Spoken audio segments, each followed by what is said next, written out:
ሰፈር ውስጥ እንዲተገልኝ እንደዚህ እየሆንኩኝ ልጆች መንታ ልጆችን አስተኝቼ ነው አንቺ ጋር እዚህ ጋር የምጠብቀው አገሬን ብዬ ወንዝ ሊወስደኝ ነው። መች ወለድሽ?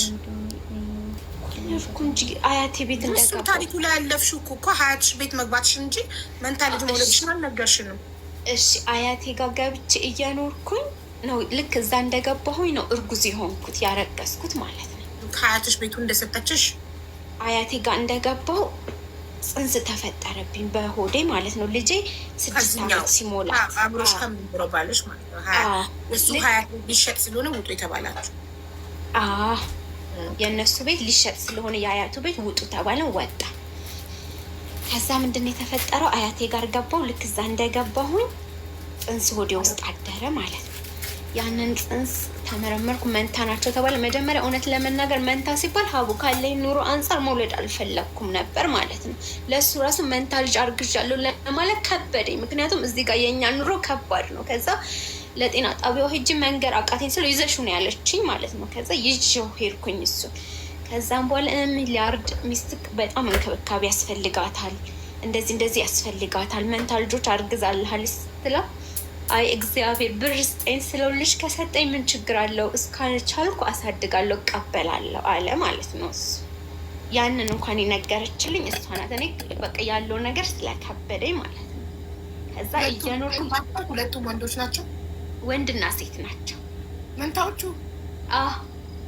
የመጀመሪያዋስ? የመጀመሪያዋ ሴት ነች።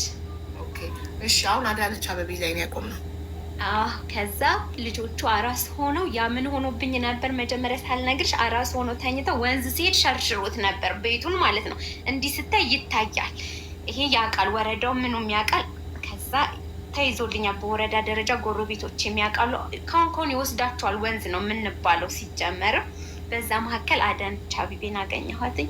ክብርትዬ እንደዚህ አጋጥሞኝ ነበር፣ ፕሊስ እርጅኝ፣ በቃ አለቅም ገብተሽ ልጆቼን ካላየሽ አልኳት ማለት ነው። ከዛም በኋላ እኔ እንደዚህ ቤት ውስጥ ለመግባት ሌሊት ነው፣ ኤቲክሳችን አይፈቅድም አሰራራችን፣ ግን ወረቀት መግቢያ ይሰጥሻል እኔ ጋ ተባልኩኝ። እሺ አልኩኝ። ብድግ ብዬ ወረቀት መግቢያ ተሰጠኝ። አንገት ላይ ባጅ የሚደረግ እዛው ላይ እንዳለን ማለት ነው። በበነገታው ሮብ ቀን የተቀጠርኩት። ሮብ ቀን የት እሄዳለሁ? ፒያሳ ከንቲባ ቢሮ ገባሁ። በተሰጠኝ ቀጠሮ መሰረት ፊት ለፊት ተገናኘን።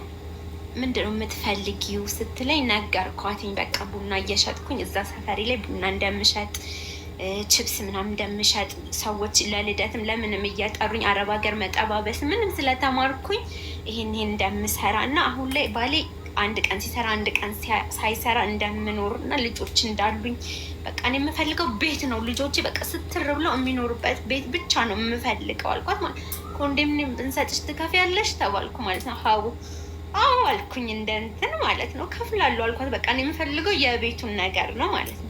ወዲያው ለቤቶች ለባምቢስ ወረቀት ተጻፈልኝ። ያንን ይዤ ወደ ባምቢስ ሄድኩኝ። ፕሮሰሱ አለቀ። 100 ሺህ ብር ክፍያ ካልከፈልሽ የቅድሚያ ክፍያ ኮንዶሚኒየም የለም ተባለ። ከፍላለሁ ብዬ ነው እዛ ቃል የገባሁት። መክፈል አለብኝ። ከዛ እዛ ሴፍቲኔት እሰራለሁ። ወረዳም ብዬሻለሁ። ጠዋት ሴፍቲኔት እሰራለሁ። ከዛ መጥቼ ቡና እሰራለሁ። ከዛ የተጠራሁት ነገር ካለኝ ሄጄ እሰራለሁ። እቤት ልጆቼን እንከባከባለሁ። እሱ አብዛኛውን ጊዜ ስራ ስለሚያይኖረው እቤት ልጆቹን ይይዛል ማለት ነው። ከዛ ሴፍቲኔት ቢሮ ሄጄ አትሚልኝ ወረቀት አልኳት ማለት ነው። በቃ ለአካባቢ ሰው በሙሉ በትናለሁ ወረቀት አትሚልኝ ስላት የሴፍቲኔት ቢሮ የምትሰራዋለች እሺ አለችኝ። አተመችልኝ። አድናት ትባላለች። በዚህ አጋጣሚ በጣም ነው የማመሰግናት። 200 ወረቀት አተመችልኝ። እኔ የሰፈራችሁ ልጅ ኤደን የምታውቁኝ ባለቤቴ እንደዚህ ነው እንደዚህ እድል አጋጥሞኛል እና ያላችሁን 10 ብርም ቢሆን እኔ በዚህ ሰዓት ባልዩ አለው ለእኔ ብዬ አጽፌ አዙሬ መስጠት ጀመርኩ ማለት ነው። ያለው 10 ብር የሌለው 50 ብር ያለው 1000 ብር እየሰጠኝ 16000 ብር ተሰበሰበ ማለት ነው። የ16000 ብር እየተሰበሰበ እያለ በመሀል የእሱ እናት ሞተው 7 ዓመታቸው ነበርና እህቶቹ ምናምን ይሰበሰባሉ እና ከሁሉም የምትሻል አንድ እህት አለችው እሱ ማለት ነው። ከዛ እዛ በሬ ታርዷል ምናምን ሰፈር ውስጥ ምን ተነሳ እዛ በሬ እያረዱ እየለመኑ አንቺ በጎን ትለምኛለች በዚህ ጋር የሚባል ደግሞ ወሬ መጣብኝ ማለት ነው። ከዛ ሄድኩኝና እንትን ነው ቤታቸው ሳንቃ ነው ቤታቸው፣ የጣውላ ቤት ማለት ነው። እና እንዲም ቦይ ጠብ ጠብ የሚለው ማለት ነው። እንዲህ ሳንቃው ላይ እንደዚህ ነው የሚሄደው። ምን ሆነሽ ነው ተናገሪ ስትለኝ እኔ እንደዚህ እድል አጋጥሞኛል። አሁን ለእኔና ለመላ ስትሉ ሳይሆን መላ ስለምለው ነው ባለቤቴን ማለት ነው።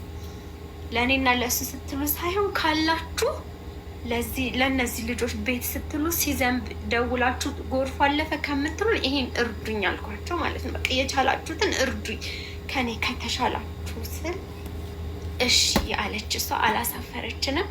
ያን ነገር እንከፍላለን፣ ግን ጠንክራችሁ ስሩ ከዚህ በኋላ እንደዚህ ሆኗለች። እሺ ብለን ቃል ገብተን ያ ብር ተከፈለልን፣ ቅድመ ክፍያ። አካባቢ ሰዎች ደግሞ የሰበሰቡልኝን ኮንዶሚኒየም ስንቀበል ታውቃላችሁ ሊሾ ብቻ ነው።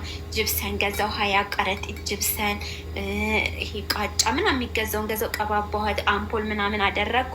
መኖር ተቀጠሉ። ወደ ሀያት መጣን ማለት ነው። ሀያት ስመጣ ያ የቡና ስራ ያ የእንትን ቀረ። እዚህ መጥ ቁጭ ብዬ ሳይ ምንድን ነው ሴቶቹ የሚሰሩት እዚህ ሰፈር አዲስ ቤት ፊኒሽንግ ይሰራና ሴራሚክ ምናምን መስቶት ማጽዳት፣ አጽድተሽ ወዲያው ብር ይከፈልሻል። 2000 1000 3000 ድረስ ባለ 3 ባለ 2 እየተባለ ማለት ነው። እሰራለሁ ብዬ ገባሁ ማለት ነው። አንቺ ትችያለሽ? እችላለሁ፣ እሰራለሁ። ያንን እየሰራው ኑሮ እንደ አዲስ ደግሞ መግፋት ጀመርኩ። በዚህ መካከል ላይ ከድካም ከእንትን የኪንታሮት ህመም ነበረብኝ፣ በጣም ከባድ ማለት ነው። ይሄ አሲዶቹ የኬሚካል ማጸዳበት ምናምን ያ የኪንታሮቱ ምንም ተነሳሳና የቅድመ ካንሰር ምናምን የሚባል ሕክምና ጀመርኩ ማለት ነው። ያን ስራ የጉልበት ስራ አሁን በጣም ጎበዝ ልጅ ነበርኩ እኔ ማለት ነው። አቃተኝ መስራት፣ ሰውነቴ ምን ታለቀ፣ መድኃኒት ጎዳኝ ምናምን። ከዛ ይቅርታ፣ በጣም ይቅርታ፣ ያንን መስራት አቃተኝ። የ5 ሺህ የባንክ የሚከፈላለ የኮንዶሚኒየሙ ማለት ነው። ስቲል ያ ሁላ ፕሮሰስ እስከሚሄድ ድረስ የቀበሌ ቤቱ በአያቴ ስም ስለሆነ ወደ እኔ ስም አላዞርኩም። ሀቡብ እዚህ ጋር የምትይዥኝ ማለት ነው። በቃ አያቴ ነው፣ አይፈልጉም ነው እኔ ጋ ማለት ነው። ከዛ ሸጠን በቃ እኔ አንተን እንደዚህ ክፍል ምናምን ማለት አልችልም። በቃ ደከመኝ፣ አልቻልኩም መስራት። አንተ ልጆቹን ሸፍንልኝ፣ የሚበሉትን ትምህርታቸው የመንግስት ነው እንደነገርኳችሁ። በቃ ቤቱ ይሸጥና ከዚህኛው 5000 ብር አንተም ተገላገል። ይህን ቀነስኩልህ ማለት እኔ ብቀመጥም አንተ አይከብድም። እስኪ ምግብ ብቻ ነው። እንደገና ደግሞ እናት ያስመዘገበችኝ ድርጅት አለ ለልጆች የሚረዳልኝ። በአመት 4 ጊዜ ጤፍ ይገዙልኛል። ለአንድ ልጅ 15 ኪሎ ለአንድ ልጅ ለመንታዎቹ ማለት ነው። እሱም ስላለ አይከብደንም አልኩት ማለት ነው። ኦኬ እሺ አቡ በዚህ ተስማማን ማለት ነው። በቃ እንጂ ራስሽን አስታሚ እሺ ያለ የሀያት ሰው የሀያት ጣፎ ኮንዶሚኒየም ሰው እየሰሙ ከሆነ ያውቃሉ። በቃ ሰው እንዲህ አይቶኝ የሚያዝንልኝ ልጅ ነኝ። የልፋቴን ነገር ስለሚያዩ ምን ስለሚሉ ማለት ነው። በደንብ አስታመሙኝ። አንዳቸው እንጀራ እየጋገሩ አንዳቸው ወጥ እየሰሩ ከአልጋ ላይ እስከምነሳ ያንን መድኃኒት የቅድመ ካንሰር እንደ ኬሞ አይነቶች መድኃኒት ምናምን እስከምጨራርስ ድረስ ወደ ራሴ እስከምመለስ ድረስ የሰፈሪ ሰው እያገዘኝ እንትን አልኩኝ። በኋላ ልሸጥ ስል እናቴ የአያቴ ቤት ነው እና እኔ የሚገባኛል አለች ማለት ነው። ልክ ነሽ እናቴ ይገባሻል፣ ግን ልጆቼ ይበተኑ። ከልጅነቴ እስከ እውቀት ይለፋው እና ልጆቼ ይበተናሉ በእናትሽ እናቴ አልኳት ማለት ነው። ከዛ ሰዎችን በመሀል ላይ ገቡ። እንደዚህ የሆነች እያየሻት እንዴት ነው እንደዚህ የምትሏት ምናምን ተባለ። ከዛ እሺ ከሚሸጠው ነገር ላይ ለአያቷም የሚገባትን ታድርግ፣ ለእኔም የሚገባኝ ነገር ታድርግልኝ አለች። እሺ ምንድን ነው አንቺ የምትፈልግ? መጀመሪያ ወደ አረብ ሀገር ስሄድ ወርቋን ሸጣ ነበር የላከችኝ ማለት ነው። እሱን ትካልኝ ተባልኩ። እሺ አያቴ ስስል አንቺም ደግሞ የምቀበርበትን አስገቢልኝ አድርጌልሽ ብላት ምንም አልከፋኝም። ምክንያቱም እውነታቸውን ይገባቸዋል፣ መልካም ስለሆኑ ነው። እኔ ሙሉ ያልወሰዱብኝ ማለት ነው። እሺ ያልኩኝ። ያልገባኝ ነገር ምኑ ነው የሚሸጠው? የቀበሌው ቤት ኮንዶሚኒየሙ፣ አሁን እዚህ ጋር የተሰጠኝ ኮንዶሚኒየም ወረቀቱ ከዛ ሲጻፍልኝ ማለት ነው የአያቴ ቤት ስለነበር የቀበሌ ቤቱ ኮንዶሚኒየሙ ፕሮሰሱ የሄደው በአያቴ ቤት ነው። እኔ ቀይሩልኝ ማለት እችል ነበር በማላቡ፣ ግን ያው እምነት አለ አይደለ? እንደዚህ ማለት ሰው ብር ሰውን እንትን እንደዚህ ደብል በቃ አሁን ነው እየተማርኩት የመጣሁት ማለት ነው። ታዲያ ምንድን ነው የሚሸጠው? አልገባኝም። ኮንዶሚኒየሙ ለምን ይሸጣል? ኮንዶሚኒየሙ የሚሸጠው እኔ ታመምኩ፣ ስራ መስራት አቃተኝ ማለት ነው። እሱ ደግሞ ምን ሆነ፣ ልጆቹን ማብላት አለበት፣ እንትን ማለት አለበት። ሰው የ5,000 እዛ ጋር አይሰራ። አንቺ እየሰራሽ እንደነበረው አይሰራ እኮ። አሁን ለባንክ 5,000 እንከፍላለን እዳ፣ ቅድመ ክፍያ 100,000 ብር ትከፊና ከዛ ይቀሩን ለ20 ዓመት 5,000 ካለፈ ወለድ እየጨመረ ይመጣል ማለት ነው። ያንን የምሸፍነው የነበርኩ እሱ የምግብ ከሸፈነ እኔ የቤቱን ከሸፈንኩ እሱ የምግብ እያልን ነበር። አሁን እኔ ቁጭ አልኩ ታመምኩ። አንቺ የዛኔ ኮንዶሚኒየሙ በሀያትሽ ቤት ምትክስ በቀበሌ ቤቱ ምትክስ ስለነበረ የተሰጠሽ፣ ስለዚህ ስሙ በሀያትሽ ስም ነው። አሁን ልሸጥ ስል የአያቴ ፊርማ ያስፈልገኝ ነበር ማለት ነው። ሄደሽ ሀያቴን ፈርሚ፣ ሀያትሽን ፈርሚ ሚስትያት እናትሽ እኔም ይገባኛል የእናቴ ቤት ስለሆነ አለች። ሀያት ደግሞ እሺ ሀያትሽ ምን አድርጊልኝ አሉሽ? አያቴ እናንተ ተስማሙ፣ ለእኔ ግን የምቀበርበትን ብር ስጭኝ፣ ውስጥ ልሞት እድሜ ስለደረሰ መቀበሬን እፈልጋለሁ። መቀበሪያ ብቻ እኮ መጠኑን አልነገሩሽም? አልነገረችኝ። ኦኬ እሺ አልኩኝ። እናቴ ደግሞ ወደ አረብ ሀገር ስሄድ የመጀመሪያ ጊዜ ወርቋን ሸጣ ከአንገቷ ላይ ነበር የላከችኝ ማለት ነው። እሱን ተኪልኝ አለች። እሺ አልኩኝ። መጀመሪያ ግን ተረዱኝ። አንደኛ ሕክምና ልታከም፣ ሁለተኛ የልጆችን ቤት ልግዛ አልኳቸው። እሺ አሉ። እነሱም ሽማግሌ መካከላችን ገባና ተስማማን። ቤቴን ግራውንድ ላይ ነበር የተሰጠኝ። ከግራውንድ ላይ 6ኛ ላይ በጂ7 6ኛ ላይ ገዛው። የእጣ ስትሸጭና የአርሶ አደር ስገዥ ዋጋውም ይለያያል። የአርሶ አደር ቀነስ ይላል ማለት ነው። እሷን አተረፍኩ። ስንት ብር አተረፍኩ? 2,900,000። ምንድነው የአርሶ አደር? ምንድነው ያንተን? አልገባኝም። እዛው አንድ ቢልዲንግ ኮንዶሚኒየም ሆኖ ምድርና ፎቅ ስለሆነ ይቀንሳል አይደለም? ስሙ ይቀንሳል። የአርሶ አደር የሚባል አለ ኮንዶሚኒየም ለተወላጅ ልጆች ተብሎ የተሰጠ እና እኛ ደግሞ የእጣ ተብሎ የተሰጠን። ሰው ምንድነው የእጣ ሲሆን ጨምረሽ ስትሰጪ ሰው ይገዛሻል። ያንን ለመግዛት ሰው ስለሚፈራ ምን ይሁን አላውቅም፣ ዋጋው አነስ ይላል ያኛው ማለት ነው። ደረጃውም እኔ ከፍ አድርጌ በቃ ማለት ቤቱን ነው እንጂ ዋናው ስለ እንትን ምቾቴ አላሰብኩም ማለት ነው። ስለዚህ ከምድር ወደ 6ኛ ፎቅ ሄድኩኝ። እዛው ቦታ አይደለም፣ እዛው ሀያት ውስጥ ሳይሆን ሌላ ቦታ ላላ እዛው ሀያት ውስጥ እዛው ቢልዲንግ ወይስ ሌላ ቢልዲንግ? ሌላ። ታተረፍሽ ታዲያ? 900,000። እዚህኛውን 21 ገዛው፣ የሸጥኩት 2,900,000 ብር። ኦኬ 29 ሽጠሽ 21 ገዛሽ? 21 ገዛው።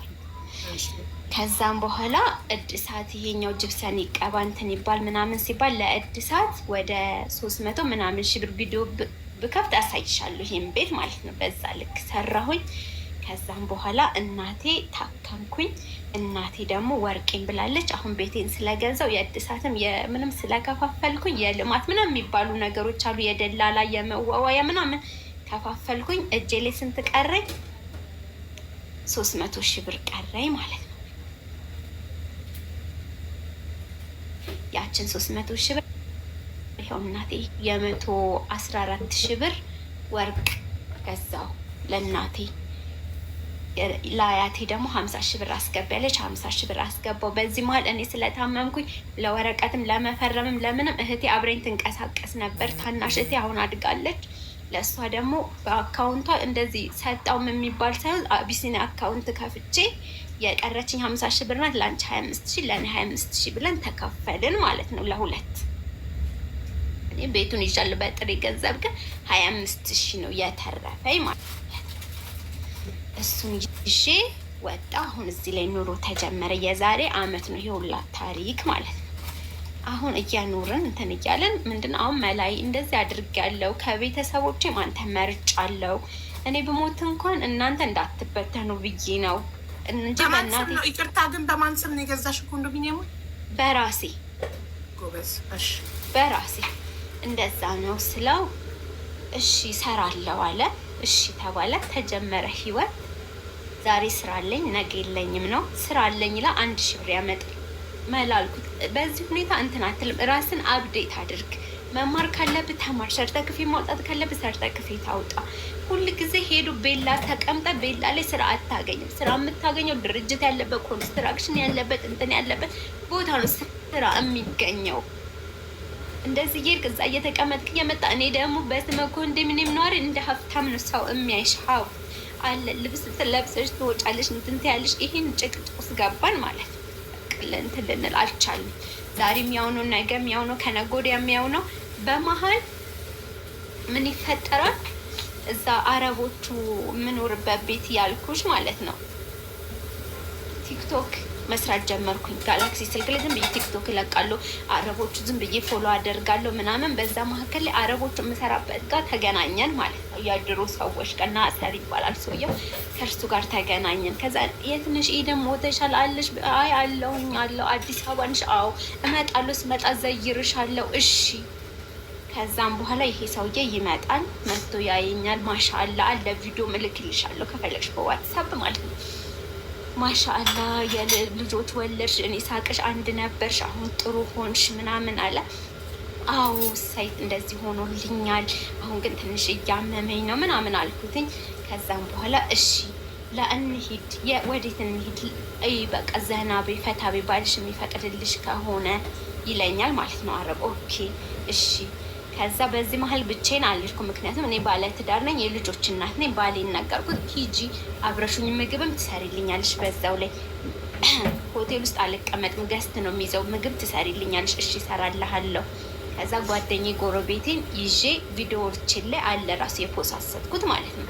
ከእሷ ጋር አብረን ሄድን። አረቡ 15 ቀን ተቀመጠ። አየኝ። ኤደን አግዝሻለሁ፣ አይዞሽ፣ ልጆቼን አየ፣ ቤቴን አየ፣ ምን አለ፣ አግዝሻለሁ፣ አይዞሽ፣ በርቺ። እሺ ይችን ስልክ አሁን እናንተ የማናገርበት ያኛው ስልኬ እስታክ ምናምን ያደርጋል። አሳያችኋለሁ ቪዲዮ ስትከፍቱ ማለት ነው። ብከፍት ይህንን ቀይር የሳምሰንግ ነው የድሮ ነው አይሆንሽም ብሎ ቴክኖ በ39 ሺህ ብር ይህን ስልክ ይገዛልኛል ማለት ነው። አመሰግናለሁ። አንተስ መሄድ ትፈልጋለህ ወይ? ፓስፖርትህን አውጣና መሄድ ከፈለክ እወስድሃለሁ ወደዛ ሀገር ትሰራለህ። እሺ ይላል ማለት ነው። መላዬ ይሄ ትልቅ እድል ነው ለእኔም ለቤተሰብ። ወይ አንተ ወይ እኔ መስዋዕት መሆን አለብን እነዚህ ልጆች የተሻለ መድረስ እንዲችሉ። እኔ ጤናዬ ቢፈቅድልኝ እሄዳለሁ ወይ ልጆችን ቢሰበስብ። አረቡን የት ነው የተዋወቅሽው? የምሰራባቸው ሰዎች። ምን የምትሰሪባቸው? አረብ ሀገር እያለው ከ13 ዓመት በፊት ትሰራባቸው የነበሩ ሰዎች ነው። ባህሬን ወይንስ አልኤን? አልኤን። ኦኬ። ምን እንዴት ኢትዮጵያ መጡ እናገኙሽ? ቲክቶክ መልቀቅ ጀመርኩ በዛችኛዋ ስልኪ በሳምሰንግ ጋር ነው የምልሽ። ቲክቶክ አግኝተውሽ ነው? በአካል አልመጡም ኢትዮጵያ? በቲክቶክ አዩኝና ከዛ እያወራን መጣ ቤቴ ድረስ ነው የምልሽ። አዲስ አበባ ድረስ አለ። ዱባያዊ ነው ማለት ነው? ኢማራት ባለትዳር ነው? አዎ ማዳም ራሱ እንዲህ እያደረገች ነው በእንትን የምታናገር ማሻአላ እያለች ምን እያለች ኤደን እንኳን ሆነልሽ እያለች ማለት ነው። የኤደን ቤት ብሎ እየቀረጸ ምን እያለ እያሳያት ማለት ነው። ግን ምንድነው እኔ ሄድኩት እሱ ጋር ገስት ነው የያዘው። ምግብ ሰራለታለሁ እኔ መክቡስን ብሪያኒ ምንም አይነት የእነሱ ምግብ በደንብ ነው የምሰራው እና ሰራለታለሁ። ጓደኛዬ ጋር ደሽ ማለት ነው።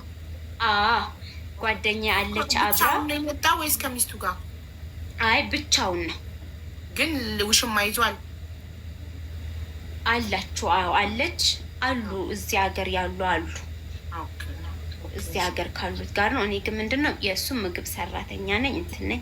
ከዛ እየተሄድን ኩሪፍቱ ወሰደኝ። በዚህ አጋጣሚ ከሱ ጋር አብረን ምን አለን። ኩሪፍቱን ወተር ፓርክ የሚባል አሳየኝ።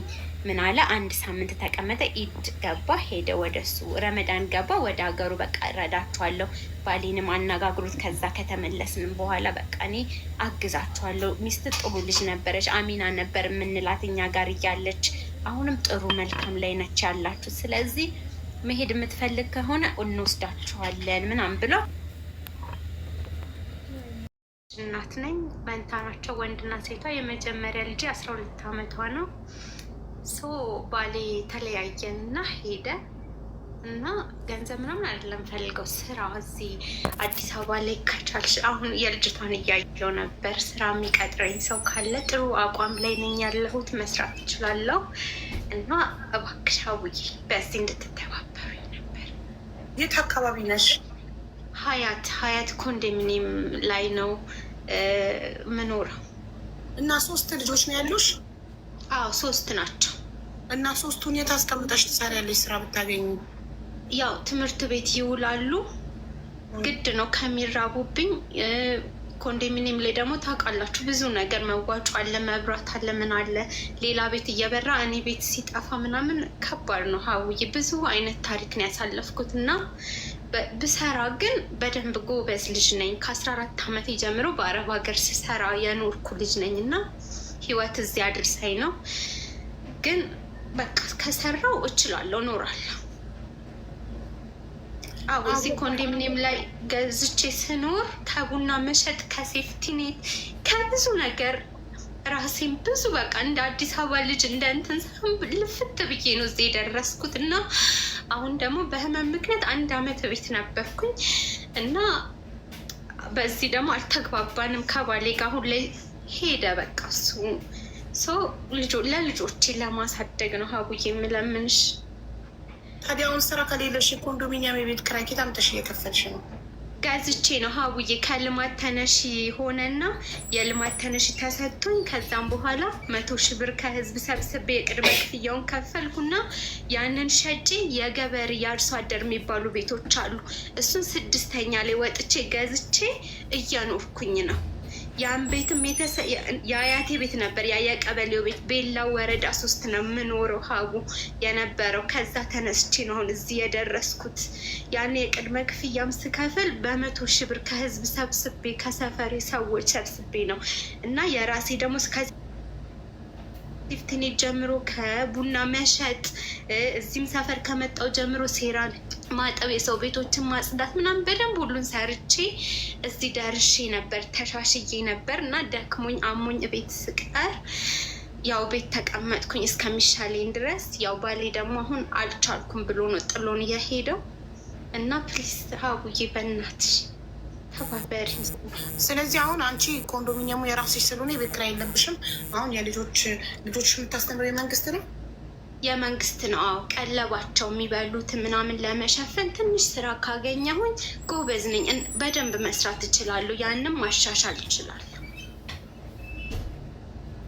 አሁን የመብራት ምናምን የምከፍለውን የልጆቼ የልጅ እናት ነሽ ሀቡዬ። ጠዋት ሲወጡ ምን አይነት ሙያ ያለሽ ነው? እዚህ ጋር ናይዝጊ ተክሌ ምን አይነት ሙያ ያለሽ? እኔ ሱቅም ላይ ቢቀጥረኝ እሰራለሁኝ፣ ጽዳትም እሰራለሁ፣ ጥበቃም ቢያደርጉኝ እሰራለሁ፣ ሁሉም ነገር እሰራለሁ። ትምህርት ግን የድሃ ልጅ ስለነበርኩ አረብ ሀገር ስለነበርኩ ብዙም አልተማርኩም። ግን በደንብ መጻፍ፣ ማንበብ፣ እንግሊዘኛ ሙሉንም እችላለሁ። ያው በዩኒቨርሲቲ ደረጃ ወረቀት የለኝም እንጂ። ኦኬ እዚህ ጋር እንንገርልሽ። እሺ እና እዚህ ጋር ተናገሪ ቁጥርሽን እና ካላገኘሽ ስራ ንገሪኝና እኔ ቪዲዮ ሰራልሻለሁ። ታሪክሽን ነግሮነ ቪዲዮ ሰርቼ ስራ እንድታገኝ ያደርግልሻለሁ።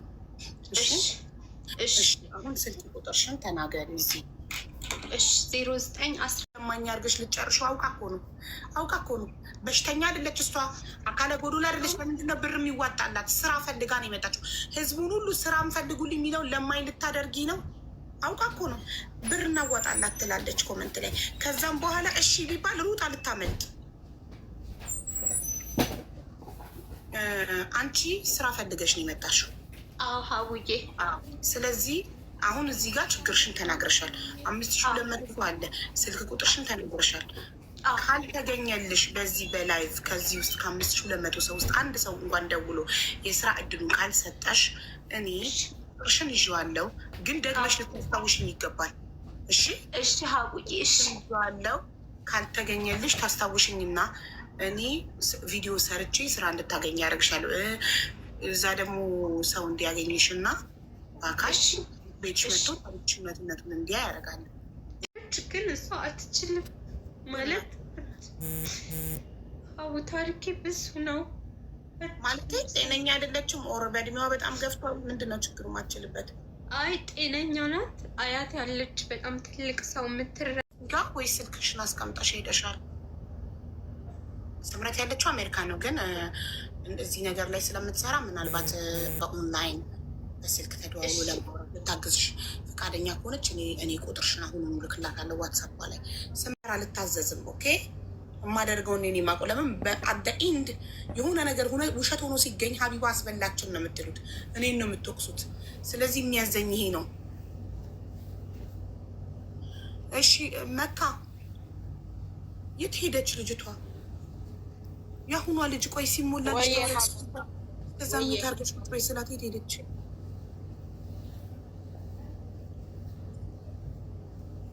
ለምን ወጣች? መልሳችሁ አስገባት። ኤደን ነው ስሟ። እሺ መነጽር ያደረገ ፕሮፋይል ኔት ይሆናል። ያለቀባት ችግር የለውም። ሲሞላላት ትመጣለች። ኔቱ አድጎ ይሆናል። ዘግቶባት ይሆናል። መካ አሁን ከወረድሽ ማለት መካ አሁን አይሰማም። አሁን እሺ ቅድም እኮ አዛግሽን እኮ ልባችንን ጎተችው።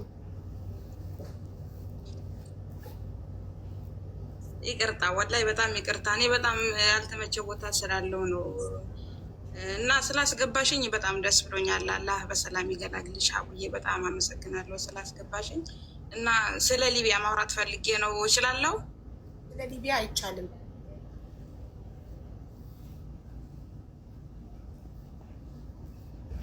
ጨንቆኛል ምናምን ብለሽ የጻፍሽው ስለ ሊቢያ ልታወሪ ነው?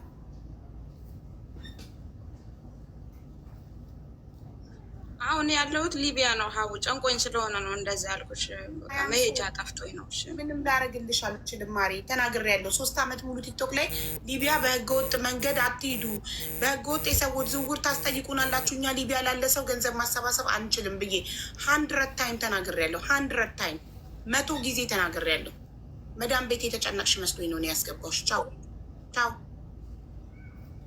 እየተነገራችሁ አይደለ እንደ ጆሮ ዳባ ልበስ ብላችሁ እምቢ ብላችሁ የምትሄዱት?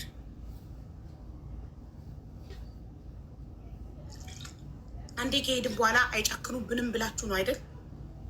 አይደል?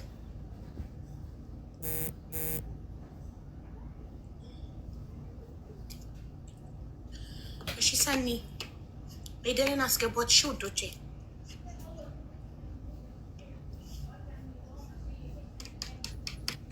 ሰላም ነው አቡ። ሰላም እንዴት ነሽ? አለሁ እግዚአብሔር ይመስገን። ምንድን ነው ገጠመሽ ማለት? ባህሬን ነበር እና ባህሬን እየኖሬ ያው ሀውስ ሜድ ነበር የምሰራው። ከዛ ወጥቼ ማሪ አንቺ ነሽ መዳምሽ ቪዲዮ ያዘችብሽ? አይደለም። ኦኬ እሺ እሺ ማሪ ጀምሪ። እና ያው ከዛ በኋላ ወደ ትዳር ከአረብ ጋር ነበርኩኝ። አጋጣሚ አብረን ነበር የምንኖረው። ኦልሬዲ ፊርማ አለን፣ ግን በሺአ ፊርማን የተፈራረም ነው። እሱን ግን አይሆንም ብለሁኝ ማሪ ከመጀመሪያው ከሙቃችሁ ጀምሮ አስረጅን ጉዳዩ እንዲገባን። እሺ ያው በፊት እዛው አረብ ሀገር ነበር ባህሬን ነበር የምሰራው።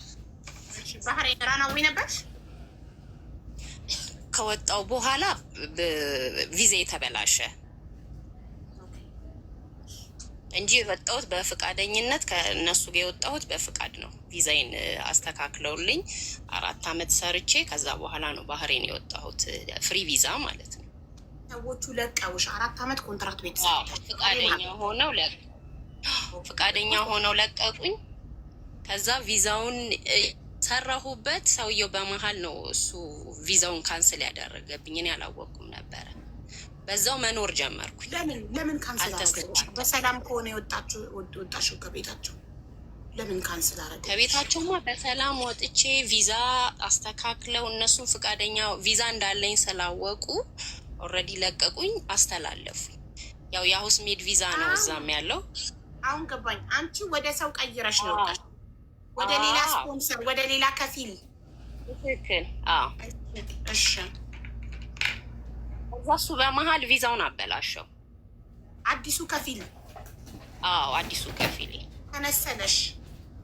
አዎ። ለምን? በገንዘብ አልተስማማችሁም? አልከፈልሽም? ወር ለምን? አወሩ፣ ብዙ ነገር አወሩት። ከዛ በኋላ ወደ ሌላ ለመቀየር እንፈልገን ነበረ። ምንም በቃ እንትን አላለኝም። በቃ በዛው እየሰራሁኝ በመሀል ከአረብ ጋር ነበርኩ የምኖረው። ከዛ በኋላ ልጅ ወለድ። ከአረቡ ጋር እንዲተዋወቃችሁ ከባህሬኑ ጋር ልጆች ነበሩ። ከዛ በኋላ ውጭ ወጥቼ መስራት ያው ውጭ ስለምሰራ ያው አለ የኢትዮጵያ ባንዶች አሉ፣ የአረቢክ ባንድ አለ አይደለ? እዛ ውስጥ እንትን አስተናጋጆኝ ነበር የምሰራው። ኦኬ። ሻይ ቤት፣ ቡና ቤት ነገር፣ ሻይ ቤት፣ ሺሻ ቤት ምናምን። ያው የኢትዮጵያ ባንድ አለ፣ አረቢክ ባንድ አለው። ኢትዮጵያ ባንዶች ላይም ሰርቻለሁ፣ አረቢክ ባንዶች ላይም ሰርቻለሁ። ባንድ ምንድን ነው ማሪ? ማለት እንደ ናይት ክለብ ነገር? ኖርማሊ ባንዶች አሉ። ያው እንደ ናይት ክለብ ነው፣ ይሰራበታል፣ ይሰራል። እና እንደዛ እየሰራው ይገባኛል። ናይት ክለብ ብትይ ሞር ይገባኛል። እንደ ላውንጅ ነገር አይደለ? እንደ ላውንጅ፣ እንደ ጭፈራ ቤት፣ እንደ ናይት ክለብ ነገር ሆኖ የሀበሻ ክፍል አለው። ሀበሻ ባንዶች አሉ፣ ሙሉ ባንድ ያለው። በቃ እንደዛ እየሰራው በመሀል ከእሱ ጋርም ተዋወቅኩ። ከዛ አብረን መኖር ጀመርን። እሱም ቪዛይን ሊያስተካክል ሆስፒታል ምንም ችግር የለም። ብቻ መጀመሪያ ከእሱ ጋር እንደተዋወቅን ሺአና ሱኒዎች አሉ አይደለ? በሺአ አፍ ተፈራርመናል። ያለ ኢቃማ ይቻላል። ያንቺ መኖሪያ ፍቃድ ተበላሽቶ ያለ ኢቃማ እኔ እንግዲህ አላውቅም። ያለ ኢቃማ የሚሆን ቤት ውስጥ እንደዛ ማለት ነው። እኔ በዛን ሰዓት ያው ፊርማ ነው እንጂ የምን እንደሆነ አላውቀውም በዛ ሰዓት። ከእሱ ጋር ያለ ማህተም ለሆስፒታል እሱን ምንም የተቀበሉ አይጠይቁም። ሆስፒታል የኔ ጥያቄ አሁን እዚህ ካታርኛ ደግሞ ስንገባ ማሬጅ ሰርተፊኬት እንጠየቃለን። የጋብቻ ገና የመጀመሪያ አርግዤ ቼክአፕ ልጀምር ስል የጋብቻ ወረቀት አምጪ ይባላል። እዚህ ካታር እንደ ዱባይ ፍሬ አይደለም፣ አካብዴ ናቸው። እና የጋብቻ ወረቀት ታስገቢያለሽ ክትትል የምታደርጊበት ሆስፒታል፣ ካለበለዚያ ሆስፒታሉ ይጠየቃል። ለዛ የጋብቻ ወረቀት እናስገባለን። እንደዛ ባህሬን አይጠየቅም። ሆስፒታል ክትትል ስትጀምሪ ወይንም እሱን እኔ ክትትል ሳረግ ራሱ አልጠየቁም። እንግዲህ እሱም ስለነበረ በሰዓቱ ያው እንግዲህ አረብ ለአረብ እንግዲህ ይተዋወቃሉ። ገባሽ? የሚያስረዳቸው ነገር አለ። ክትትል እያረኩኝ በመሀል እሱ ኬዝ ነበረበት፣ የፍርድ ቤት ኬዝ ተያዘ። እርጉዞኜ ማለት ነው። ተከራይተን ነበር የምንኖረው። ከዛ በመሀል እሱ እንደዛ ሲሆን በቃ እኔ ቤቱን መልቀቅ ስላለብኝ ተከራይተን የነበረበትን ልጆች ጋር አረፍኩኝ። ቤቱንም ለቀቅኩኝ እኔ። እሱ ስለተያዘ ቤት ኪራይ ለዛ ጓደኞች ከበደኝ፣ አልቻልኩም። ስራም የለማ እርጉዝ ሆነሽ ስራ ትሰሪ። ስለዚህ ጃዛ ቤት ጓደኞች እሱ ሲታሰር አንቺ ከሀበሻ ጋር ደባል ገባሽ? እሺ ያው እዛ መኖር። ከዛ በኋላ መውለጃ ሰዓት ሲደርስ ቀጥታ በጣም ታመምኩና እንትን አርጀንት ሄድኩኝ። ሆስፒታል አለ ሳልማንያ የመንግስት፣ እዛ ሄድኩኝ። አጋጣሚ በጣም አሞኝ ነበር።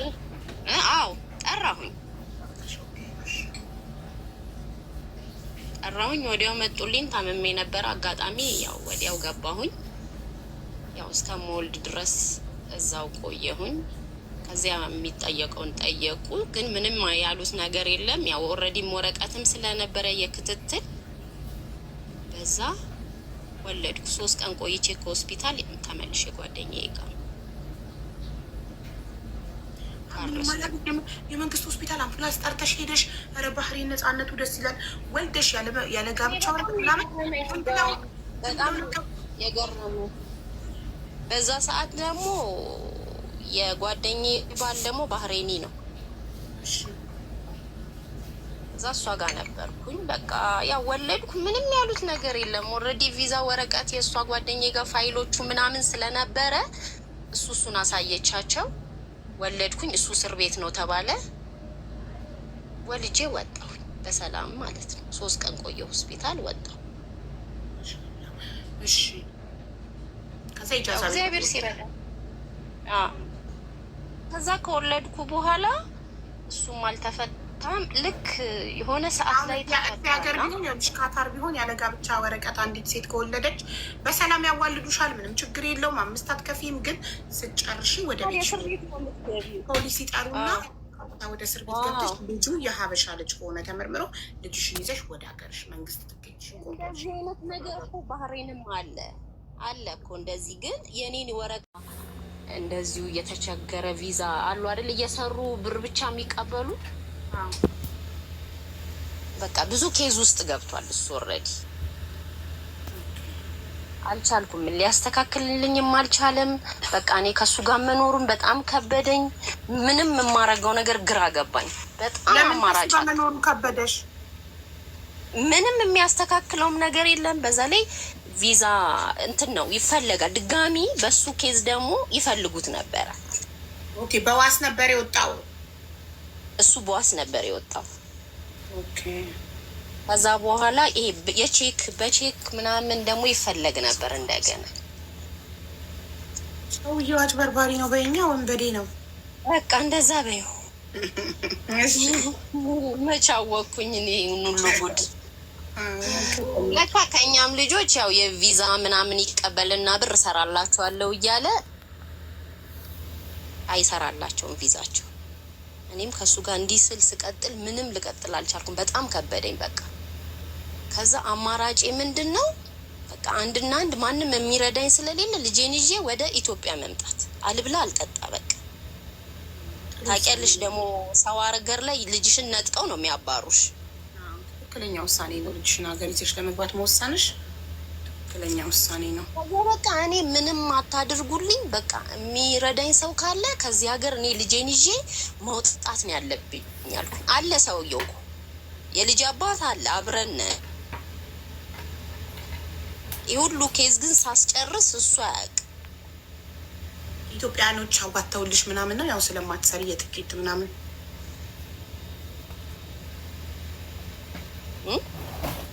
ማለት የትኬት ምናምን እሱ ሳይሰማ ከሆነ ትኬትማ እዚህም ያለን ሰው ደውዬ በቃ ትኬት እንኳን አዘጋጁ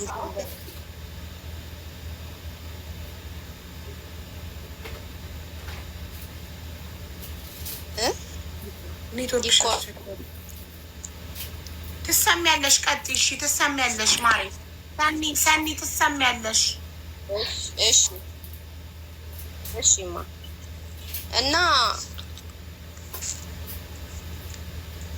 ከዛ በቃ እንደዛ እያልኩኝ ኢሚግሬሽን የሚያስተካክልልኝ ሰው በቃ ፈልጉልኝ እና ያው እዛ እንግዲህ ኢሚግሬሽን የሚሰራ ሰው አይጠፋም መቼም ባህሬኒዎች።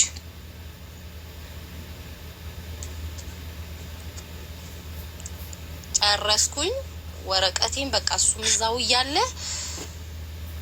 አስተካከልክ። የእሱንም የልጄንም በኩዌት በኩል በነጭ ወረቀት ይወጣ የለ የይለፍ ወረቀት ይሰጥሻል።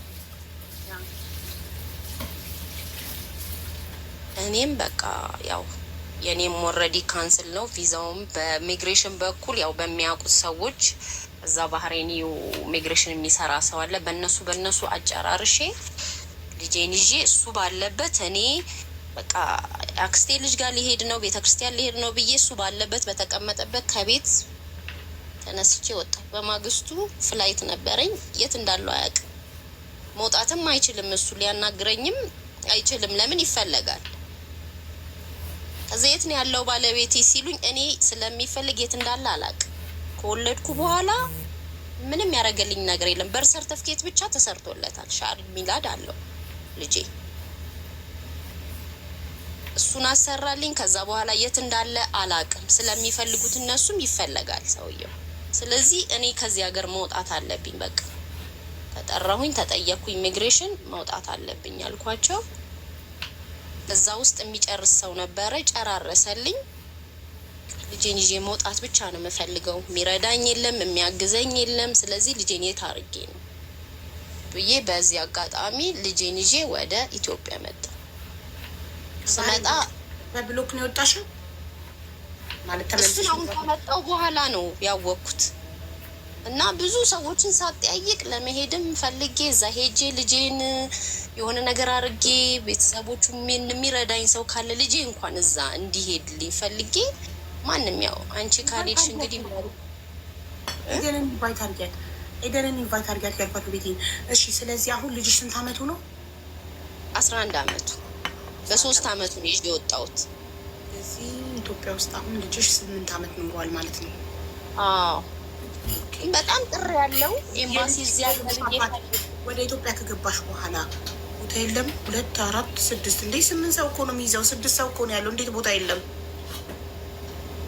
6 ሰው እኮ ነው ገስት ላይ ያለው ቤትዬ። 8 እኮ ነው የሚይዘው ገስት።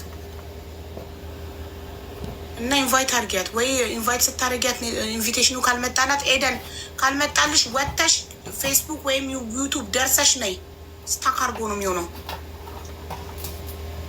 እሺ ንገሪኝ ውዴ፣ ከአባቱ ጋር ኢትዮጵያ ከገባሽ በኋላ አታወሩም ነበር? ወዲያው እኔ ፍላይት እንዳደረኩኝ ነገሩት። ከነገሩት በኋላ በጣም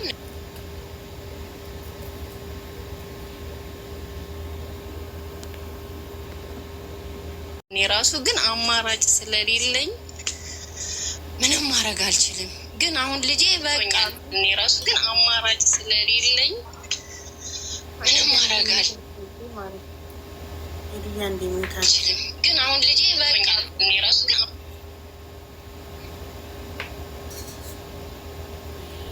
በጣም እያስቸገረኝ ነው። በቃ ያው ሰውዬው እስር ቤት ምንድን ነው የሚያመላልሰው የምትሉት? ወንጀለኛ ስለሆነ ነው፣ ስለሚያጭበረብር ቼክ ምናምን ባዶ ቼክ እየፈረመ ለሰው ስለሚሰጥ ቪዛ ስለሚሸጥ ወንጀሎችን ስለሚሰራ እስር ቤት ይመላለሳል። በልብ ኬዝ ወይኔ እንግዲህ አላህ ይርሐሙ ምን ይባላል። እና ታዲያ አሁን አባቱ ከሞተ ታዲያ ማንን ነው የምናፋልግሽ እኛ? አሉ ወንድሞቹ አሉ። ወንድሙ እንደውም በጣም ነበሩ። ከዚህ በፊት ራሱ አስጠይቄው መምጣት ትፈልጋለች አሉኝ። አዎ መምጣት ትፈልጋለች ብለዋቸው ነበረ። እሺ ያሉ በዛው ዝም አሉ፣ ተውኝ ማለት ነው እንጂ አሉ ወንድሞች አሉት። ኢትዮጵያዊ በጣም ኢትዮጵያዊ ጋር የሚጠጋ አማርኛ በጣም የሚችል ወንድም ሁሉ አለው። ስልኳንሽ ወንድ ደውዬ ጠይቃቸውና እቀበላለሁ። ዛን ጓደኛ አለች እዛም ተራ ጓደኛ ያልኩሽ አረፍኩባት ያላልኩሽም። እነሱ በጣም ለፍተዋል እኮ በጣም ጠይቀውልኛል። ግን ምንም በቃ ምንድን ነው የጠየቁልሽ? አልገባኝም። እኔ ጥያቄሽ ምንድን ነው የጠየቁልሽ? ያው እኔ ሄጄ ወይ ደግሞ እኔ ከሄድኩ ከገባው በኋላ ያው ያለውን ነገር እኔ በፍርድ ቤት ተጠይቄ የለ እንዲህ ነው። ምንድን ነው በግልጽ የምትፈልጊው? የአባቱን ውርስ እኔ ምንም አልፈልግም። ልጁ በቃ ልጁ ሄዶ እዛ እንዲማር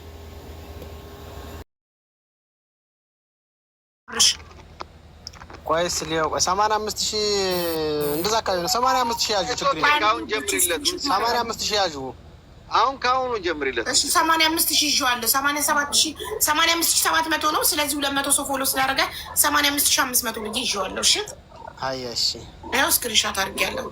እሺ ቀኑንም ያዡ፣ ቀኑንም ያዡ። አዎ ስክሪንሾት ሳደርግ ጋለሪ ላይ ከነቀኑ ነው የሚቀመጠው። እሺ አዎ በ8ኛው ቀን ያገኘውን ግን መስጠት አለብን።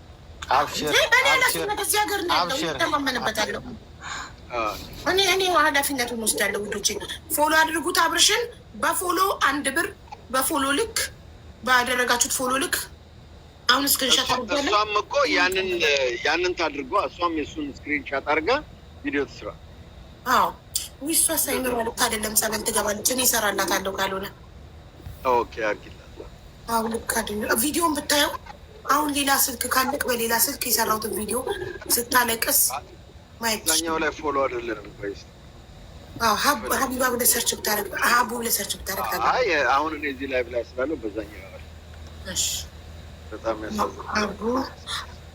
ሀቡ ስለ ገንዘብ እርዳታ አይደለም ግን እንድትረጂኝ እፈልጋለሁ። ማርያም ግን ገነት ትመጣለች። እሷን ልናግዝ ነው። እኔ ወንድም ካለ ይዟል። ችግር የለውም።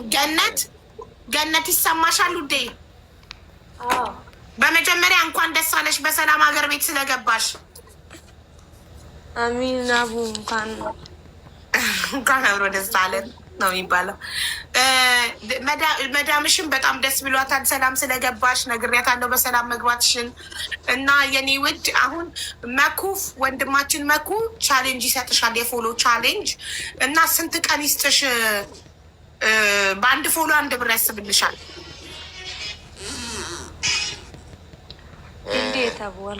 ያው ብዙ እንትኑ ስለሌላት እኮ ስለሞተት ለመናገር ለአንቺው እንስትና እናንተ ባላችሁት መንገድ ችግር የለም መሆን ይችላል።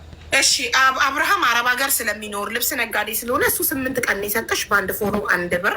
ያው እህቶቻችን ወንድሞቻችን ሁሉም ፎሎ እያደረጉት ነው። አብርሃም የቆጠረውን በእኔ ኃላፊነት 8 ቀን ሰጥቶሻል። መኩፋን ነው ደግሞ ከአብርሃም የተሻለ አገር አሜሪካ ስለሚኖር የተሻለ ስለሆነ እሱ 12 ቀን ቢሰጥሽ ብለን እንላለን።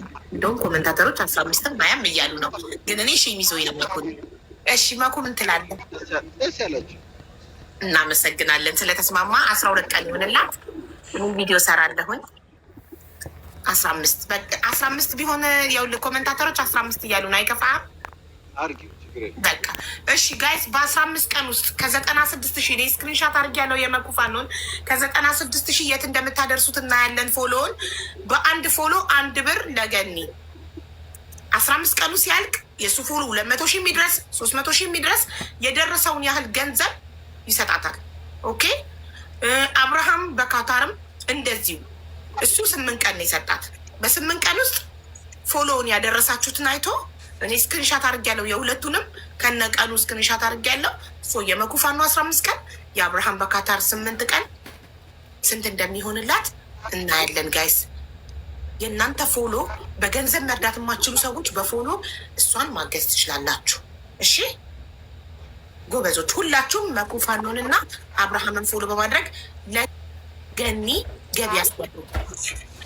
አንዳንድ ብር ረዳችሁ ለገኒ ማለት ነው። ፌክ አካውንትም ያላችሁ 2-3 አካውንትም ያላችሁ በ2-3 አካውንታችሁ ፎሎ በማድረግ በ2 አካውንት ፎሎ ያደረገ 2 ብር ሄዱን ረዳ፣ በ3 ያደረገ 3 ብር ረዳ። እንደዛ ማለት ነው። እሺ ውዶቼ ተባረኩ። እሺ ያው ላዩ ላይ ይታያል። ከአሁኑን እንኳን 3,500 ገብቷል ፎሎ አብርሃም። ከላዩ ላይ የምናያቸው ፎሎ ነው። ደብል ነው የሚቆጥረው። ስለዚህ 1,000 ምናምን ማለት ነው። በቃ ይሄ ስለሚታይ ራሱ ስታደርጉት በዚሁም ስለሚታይ በዚሁ አጋጣሚ ሁላችሁም እናመሰግናለን። እንግዲህ ከዚህ ስንጀምር ያው እንደምታዩት እዚህ ጋር እንትን ወጥቶላታል። ያው ይሄ ምንድነው ባንክ አካውንት ወጥቶላታል እንደምታዩት። በዚህ መሰረት ዋርኒንግ ፐርሰናል ኢንፎርሜሽን ዋርኒንግ ይሰጣል። በስሟ እናታለን ያህል ነው። እሺ ስለዚህ እዚሁ ላይ ቁጥሩን ንገረኝ። 1,000 እሺ ልጻፍ ጋይስ። ኮመንት ላይ በፊደል ትጽፋላችሁ። እሺ ሞዴሬተሮች እንደተለመደው በፊደል ነው የምጽፉት። እኔ አሁን ሲነግረኝ እዚህ ጋር ጽፋለሁ። በፊደል ነው የምጽፉት አደራ። ማንም ሰው በቁጥር እንዳይጽፍ። በቁጥር የሚጽፍ ሰው ሚውት አድርጉ። እሺ አደራ። ጂኒው ማን ነው? ጂኒው ምትሉት? እሺ መጀመሪያ ንገረኝ። አካውንት 1,000 77 13 ያው በፕሮግራም ስላልሆነም የተወለደችው አስቸጋሪ ህይወት ውስጥ ነው የገባችው። የህፃኗ ወላጅ አባት ያው ልጄ ናት ብሎ ለመቀበል በጣም ብዙ ውጣ ውረድ ፈጅቶባት በአካባቢም ያለ ትዳር ያለ ጊዜ መውለድ ያው ምን ያህል ችግር እንደሆነ በተለይ ሴት እህቶቻችን ታውቃላችሁ። በዚህ መሰረት በጣም ከባድ የሆነ ችግር ውስጥ ገብታ ብቻዋን ያለምንም ጠያቂ ሆዷ በጨርቅ ሸፍና ሰው ቤት 9 ወር እስከሚሞላት ለመውለጃዋ 5 ቀን እስከሚቀራት ድረስ በጣም በዚህ መንከራተት ውስጥ ሆና ነበር ያደረገችው።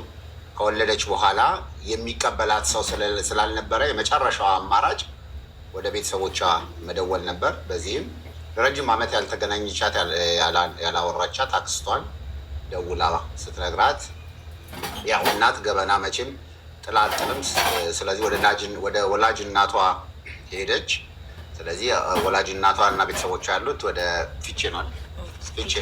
ፍቼ ሰላሌ አካባቢ ነው። ስለዚህ ወደ ገጠር ነው። ከዛ እዛ ተነስታ ትሄዳለች። በዛም በሄደችበት ሰዓት ላይ ያው ይህንኑ ነገር ተቀብለዋት፣ ግን አካባቢው ላይ ያው በጣም ብዙ ውግዘት ደርሶባቸው በጣም በብዙ ችግር እናንትን ትታት ትሄዳለች። በዚህም መሰረት ወላጅ እናቷ ጋር ልጇን ትታት እያሳደገቻት ነበረ። በዚህም ሂደት ላይ እያለች በየቀኑ ያው የልጇ ሁኔታ ያሳስባታል። በዚህም ባሏን በጣም በብዙ ውጣ ውረድ አድርጋ ያው ገነት እንደዚህ እንደምታዩት በጣም ጎበዝ ናት፣ ጠንካራ ናት፣ ደግሞ እድለኛ ናት። አንድ እድለኛ ናት የምትለው ምልበት አንዱ ትልቁ ነገር በዛ አይነት ቅጽበት በአንድ ቀን ውስጥ በጣም ተስፋ በቆረጠችበት ሀቡን አግኝታ፣ እንደምታውቁት ሁላችሁም ሀቡ ነፍሰ ጡር ናት። እርዳታ አቆማለች። ያው እንደዚህ ማናችንም ግን ብዙ የተቸገሩ ወገኖቻችንም እንኳን የማትጠይቅበትና የማትረዳበት ሰዓት ላይ ናት። ምክንያቱም ረጅም ሰዓት ብዙ መቀመጥ ስለማትችል፣ በዚህም በቃ ከዚህ ነገር ግን ይብስ የለም እኔ እንደሆንኩት ልሁን ብላ ያለምንም ጥያቄ እናንተ ወዳጆቿ እዚህ ላይ ያላችሁ ሰዎች ቤተሰብ ትረዳ ስትሉ ኖ እምቢም እሺም ሳትል በቀጥታ ነው ትላንትና እንኳን እንዳያችሁ የተቀበለቻት።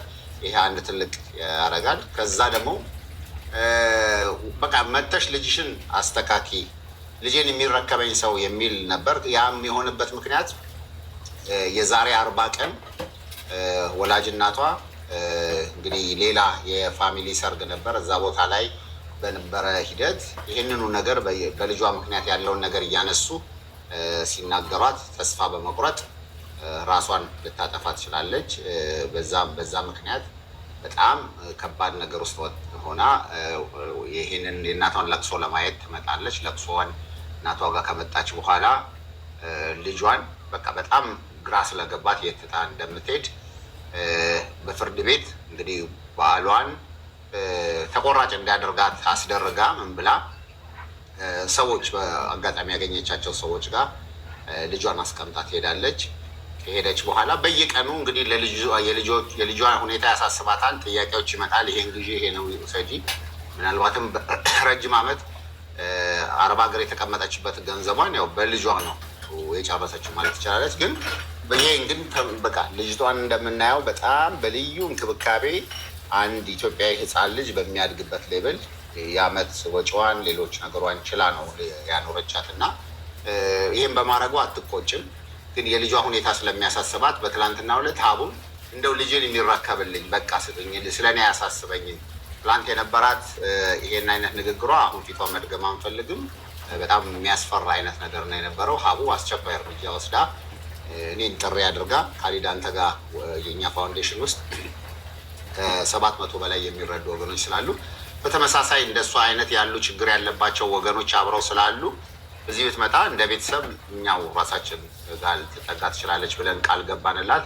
ከዛ በኋላ ግን ይችን ልጅ አቋቁማ ባለችበት ሁኔታ እንኳን ለማድረግ በራሳቸው በህዝቡ ጥያቄ መሰረት ትቋቋም ትረዳና ልጇን ጥሩ ቦታ አድርጋት ትሄድ የሚል ምላሽም ስለነበረ ምናልባትም የእንጀራ ሁኔታ ይሆናል ከሀገር ጥሎ የሚያስኬዳትና ልጇን ጥላ የሚያስኬዳት ዛሬ እዚህ ያለው ሰው የሚሰጣት ትልቅ ተስፋ ከሆነ ምናልባትም በአመት በ2 ዓመት የምታገኘውን አረብ ሀገር የምታገኘውን ገንዘብ ብታደርግ ከልጇ ጎን ሆና አብራ ለመኖር እንኳን አላማ ያስይዛታል ብዬ አስባለሁ። እና ስለዚህ ይህችን እህታችንን ከዚህ በኋላ በዚህ ሀዘን ውስጥ ሆና ተመልሳ አረብ ሀገር ሄዳ የምትሰራበት ሞራልም ያላት አይመስለኝም። የስነ ልቦናም ችግሯ አለ። ስለዚህ እሷም ራሷ እዚሁ የሳይካትሪስት እንዲያያት እንድትታከም በጸበልም ከሆነ በእያንዳንዱ ነገር እንድትሞክርና ከዚህ ከገባችበት ዲፕሬሽን እና ጭንቀት ውስጥ ወጥታ ራሷን ለልጇም እንድትተርፍ ለማድረግ ነው። ስለዚህ አቡ ለዚህ ላደረግሽው ነገር ለዚህ ምክንያት የሆነው ደግሞ በቄንም ሁላችሁንም እጅግ እናመሰግናለን። ስለዚህ ይህችን እህታችንን ዛሬ ታሪካዊ የሆነ እርዳታ ረድተን እናረጋት ነው የምንለው። ስለዚህ ሁላችሁም በምችሉት መንገድ ያቅማችሁን በማድረግ እቺ እህታችንን እንታደጋት ነው የምንለው። ስለዚህ አሁን መርዳት ማገዝ ለምትፈልጉ ሁላችሁም አካውንቷ ተቀምጧል። አካውንቷ የኢትዮጵያ ንግድ ባንክ 1077 13 20 515 ገነት ሙለታ ይላል። በዚህ ልትረዱ ትችላላችሁ። የምትረዱት ገንዘብ ቀጥታ ይገባል። እዚህ ውስጥ ያላችሁ ከመቶ ብር ጀምራችሁ ማስገባት ትችላላችሁ። ስለዚህ እቺ እህታችንን ካለችበት ጭንቀትና ልጇን ለማሳደግ የምትወጣውን ውጣ ውረድ ሁላችንም እንግዲህ ነገ ላይ ምን ላይ እንደምንወድቅ አናውቀውና የአቅማችንን በማድረግ እናግዛት ነው ብለው ይህን ይመስላል። በተረፈ ደግሞ ወጥታችሁ ቪዲዮ ላይ ትላንት የነበረችበትን ሲቹዌሽን በቪዲዮ አለ አቡ ላይ ገብታችሁ ወጥታችሁ ብታዩት የእውነት ለመናገር ቀልባች የሚነካ ነው። እኔም ጋር ሂስቶሪ ላይ ወይም ደግሞ ሪፖስት አድርጌዋለሁ። ሂስቶሪ ላይም አለ። ሂስቶሪ ላይ ገብታችሁ ይህንን ቪዲዮ ማየት ትችላላችሁ። እና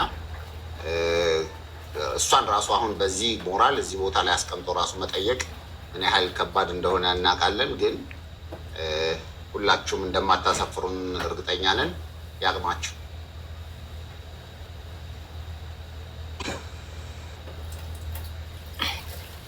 እሺ። አንዴ ከመጀመራችን በፊት አንዴ እንድናገር እድሉ ቢሰጠኝ። ቴንኪዩ ወንድም ካልድን እኔ እጅግ በጣም አድርጌ ማመስገን እፈልጋለሁ። በሌሊት ተነስቶ ኤርፖርት ድረስ ሄዶ አዶኖ ወንድም ካልድ ባይኖር እኔ በእሷ ጉዳይ ምን ላደርግ እንደምችል፣ ማን ኤርፖርት ተቀብሎ ሊያሳርፍልኝ እንደሚችል፣ ልጇን የት ማሳረፍ እንደምችል በጣም ግራ ገብቶኝ ነበረ እና ወንድም ካልድ ብሎ የሚጻፈው ህዝቡ ነው። እነሱ ናቸው ወንድም ካልድን አማክረኝ ወንድም ካልድ ጋር ሲሉ እንዴ ወንድም ካልድ ጋር አንድ ሰው 4 ወይ 5 ወር ነው እስኪቋቋም ድረስ ነው ከጎዳና ላይ ተነስተው እስኪቋቋሙ ድረስ ነው ብዬ ስከራከራችሁ ነበረ። ከዛ ግድ የለሽም ስትሉኝ የእናንተን ድምፅ የእናንተን ታይምስ ሲሆን የነበረውን ኮመንት አይቼ ነው ቮይስ አድርጌ ዋትሳፕ ላይ እባክህ ድረስልን ስለው ሩጦ መጥቶ እንደ ስነ ልቦና ሐኪም እንደዛ እያለቀሰች የነበረችበትን ሁኔታ እንግዲህ በቪዲዮ ማየት ትችላላችሁ። ፖስት አድርጌዋለሁ ከላይቭ ላይ አውርጄ እና አረጋግቶ እንድትስቅ እንድታወራ እንድትበላ አድርጎ ከዛም በኋላ በሌሊት ተነስቶ እንቅልፉን አጥቶ ኤርፖርት ድረስ በጠዋት ሄዶ ተቀብሎ አምጥቶ ይኸው እንደዚህ አረጋግቶ ቤቱ አሳርፏታል። እና ይሄ በጣም በጣም ትልቅ ነገር ነው። ጊዜውን፣ ጉልበቱን፣ ገንዘቡን ነው የሰጠን እና ወንድም ካልድን አመስግኑልኝ። ታዲያ ምስጋናው በኮመንት ሳይሆን በፎሎ እንዲሆን ነው የምፈልገው። ሁላችሁም ወንድም ካልድ ፔጅን ፎሎ በማድረግ እንዲሁም ያቅማችሁን ያላችሁን ወንድም ካልድ ፋውንዴሽንን በማገዝ በጣም ብዙ ወገኖቻችን ነው እዛ ያሉት የሄዳችሁ ቪዚት በማድረግ ኢትዮጵያ ውስጥም ያላችሁ ከኢትዮጵያ ውጭም ያላችሁ ስትገቡ ሄዳችሁ እዩ። የመንፈስ እርካታን ታገኛላችሁ። እርዱ የሚል መንፈስ ራሱ ይሰማችኋል። እዛ ያሉትን ህፃናትና ሴቶች እህቶቻችን፣ ወጣቶች ጎዳና ላይ የወለዱ ያለ እድሜያቸው በ14 በ15 ዓመታቸው ወንድ አታሏቸው አርግዘው ከቤት ሲባረሩ ኦር ቤተሰቦቻቸው እንዳያውቁባቸው ፈርተው ወጥተው ጎዳና ላይ ሲወድቁ ወንድም ካልድ ነው እያነሳ ወንድምም አባትም እየሆነ እያኖራቸው ያለው። ያንን ደግሞ ሄዳችሁ በአይናችሁ በተግባር ማየት እነሱንም ህይወት ታሪካችሁ ምንድን ነው ብላችሁ ራሳቸውንም መጠየቅ ትችላላችሁ። እና አመሰግናለሁ ወንድም ካልድ ሁሌ ስንጠራክ ስለምትመጣ ሁሌ ስለምታግዘን በጣም ነው የማመሰግነው። ከምስጋና በላይ ሌላ ምንም ልሰጥክ የምችለው ነገር የለኝም። አመሰግናለሁ በጣም። እሺ አሁን እኛ ነን እንጂ በጣም እናመሰግንክ። ስምረት ቢዩቲ የገባችሁ ዋትሳፕ ላይ እኔም እንደ መኩፋኖ እና እንደ አብርሃም ፎሎ ያርጉኝና በፎሎው ልክ ገንዘብ እሰጣታለሁ ብላ ነው የመጣችው እና ስክሪንሻት አድርጌያለሁ። ስትገባ ፎሎ አድርጓት ስምረት ቢዩቲን። ኦኬ ፎሎ አድርጓት እና እሷን በፎሎ ልክ ገንዘቡን ትሰጣታለች። ቁጥሩ አለኝ እኔ ኃላፊነቱን ወስዳለሁ። የሶስቱ ነው ፎሎ አድርጓቸው። ያው ፎሎ አድርገን ካልሰጡ ታውቃላችሁ ፎቶቸውን ለጥፌ ቪዲዮ እንደምሰራ። ስለዚህ እኔ ኃላፊነቱን ወስዳለሁ። ፎሎ አድርጎ የስኩ አሁን እኔ አካውንቷን በጽሁፍ ጽፌዋለሁ። እንትን ላረገው ነው ቦርድ ነው የሚባለው፣ እንደ ቦርድ ነገር ላረገው ነው። ቆይ እንዴት ነው ማረገው? እንዴት ነበረ የሚደረገው? አካውንቷን እዚህ ጋር ለማስቀመጥ ስክሪን ላይ ኮመንቱ ይጠራል የዛን። እሺ ከዛ ገስት እያስገባችሁ ሞዴሬተሮች ገስትን ከፍትና ገስት እያስገባችሁ አክሰፕት እያደረጋችሁ ታስገቧቸዋላችሁ። እየገቡ ቃል ይግቡ። ኦኬ ከዛ ደረሰኙን የምትልኩት ለወንድም ካልድ ነው። ፕሊዝ ወንድም ካልድ በዚህ ልታግዘኝ ትችላለህ? አሁን ላይ እኔ ቁጭ ብዬ ቁጥር መመዝገብ ስለማልችል ቃል ብቻ እየገቡ ከዛ ደረሰኙን ወደ አንተ ይላኩ። ያንተን ቁጥር እየሰጧቸው 0976